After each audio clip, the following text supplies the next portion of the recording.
Good evening and thanks for joining us. Europe is on high alert tonight, trying to assess the danger from what is a big and complex threat. More than 24 suspected terrorists were arrested today in raids in 3 countries. Police in Belgium thwarted a major attack yesterday that was just hours from happening.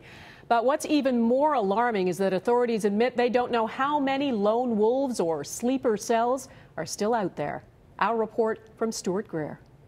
Belgian security forces on high alert after arresting 13 people linked to the foiled terrorist plot in Verviers. The 2 suspected extremists killed in Thursday's shootout had returned from Syria and were planning to murder officers at police stations and on the street. They were just hours away from launching their attack.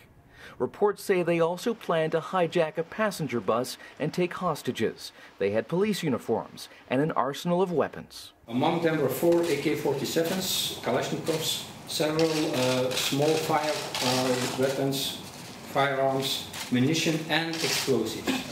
Officials don't believe the man had any connection to the Paris attackers, but police across Europe are on edge. In Berlin, 2 more arrests as part of a wider crackdown on suspected terror cells.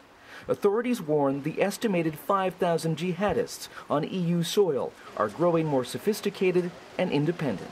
It's much more complex, much less predictable than that. And that takes the challenge of containing this threat to a new level. In Paris, musicians and friends remembered slain Charlie Hebdo editor Stéphane Charbonnier, Charb. It comes as French police arrested 12 more suspects linked to his murder and the attack on the magazine last week. C'est une guerre contre la haine.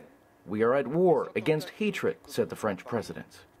In Washington, the U.S. and British leaders said they would do all they can to help France seek justice, and they announced the creation of a new joint task force aimed at tackling radicalization and violent extremism. The capacity to recruit young people,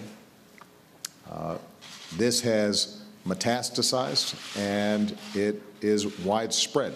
Here in Britain, security for the country's Jewish community will be boosted and police offered more protection. Both are now considered likely terrorist targets in the wake of the Paris attacks. Donna. All right, Stuart Greer in London, thanks.